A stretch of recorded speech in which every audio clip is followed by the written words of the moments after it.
121ാമത് മാരാമൺ മഹായോഗത്തിൻ്റെ ആഘോഷങ്ങളിലായിരിക്കുമ്പോൾ അല്ലെങ്കിൽ വചന ശുശ്രൂഷ ഇവിടെ പെയ്തിറങ്ങുമ്പോൾ ഈ മാരാമൺ മണപ്പുറത്ത് ധാരാളം സ്റ്റോളുകൾ നമുക്ക് കാണുവാൻ സാധിക്കും.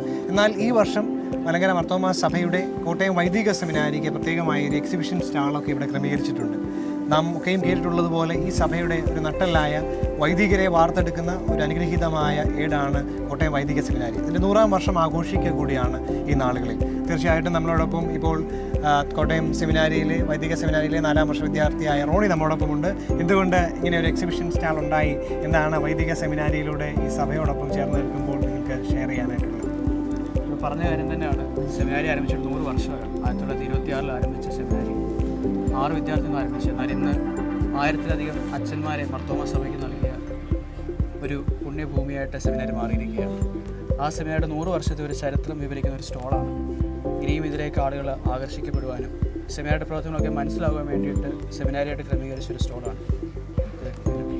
ഈ വൈദിക സെമിനാരി ആ സ്ഥലത്ത് ഇപ്പോൾ കാണുന്നൊരു സ്ഥലത്ത് എനിക്കൊന്നും മറ്റൊരു പേരിലായിരുന്നു അറിയപ്പെട്ടിരുന്നതെന്ന് തോന്നുന്നല്ലേ? ഇത് സെമിനാരി സിയോൻ കുന്ന് എന്നൊരു സ്ഥലം ഇപ്പോഴും അറിയപ്പെടുന്ന സിയോൻ കുന്നെന്നാണ്. എന്നാൽ അതിനൊരു പിന്നീടൊരു ചരിത്രമുണ്ട്.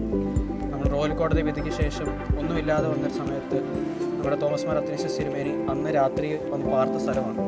എന്നാൽ പിന്നീട് ആ സ്ഥലം നിന്ന് നമുക്ക് സെമിനാരി പണിയുവാനായിട്ട് സെമിനാരി സ്ഥാപിക്കുവാനായിട്ടും നമുക്ക് നൽകുകയാണ്. കൂടിയിൽ കുടുംബം നൽകുകയാണ്. അതാണ് സെമിനാരിയുടെ ആ ഒരു സ്ഥലത്തിന്. ഈ 100ാം വർഷത്തിലേക്ക് കടക്കുമ്പോൾ വൈദിക സെമിനാരിയായി മുമ്പോട്ട് വെക്കുന്ന എന്തെങ്കിലുമൊക്കെ പദ്ധതികളുണ്ടോ?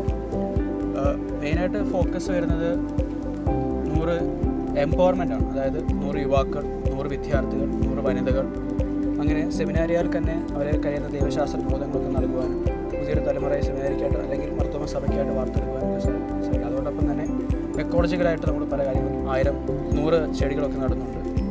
വ്യത്യസ്തമായ രീതിയിൽ സമൂഹത്തോട് ഇടപെടുവാനായി 100ാം വർഷം നിങ്ങൾ ഉപയോഗിക്കുകയാണ് ചെയ്യുന്നത്. തീർച്ചയായിട്ടും ഈ എക്സിബിഷൻ സ്റ്റാളിൽ വരുവാനും നമ്മുടെ സഭയുടെ ചരിത്രത്തിൻ്റെ ഏടുകളിലൂടെ സെമിനാരിയെ കൂടുതൽ അറിയുവാനും സാധിക്കട്ടെ. നിങ്ങൾക്ക് എല്ലാവർക്കും നല്ല ആശംസകളേകുന്നു. ഈ സഭയുടെ നല്ല വൈദികരായി തീരുവാൻ നിങ്ങളെയും വലിയവനായ ദൈവം സഹായിക്കും. DSMCയുടെയും സഭാ മക്കളുടെയും പേരുള്ള ആശംസകൾ.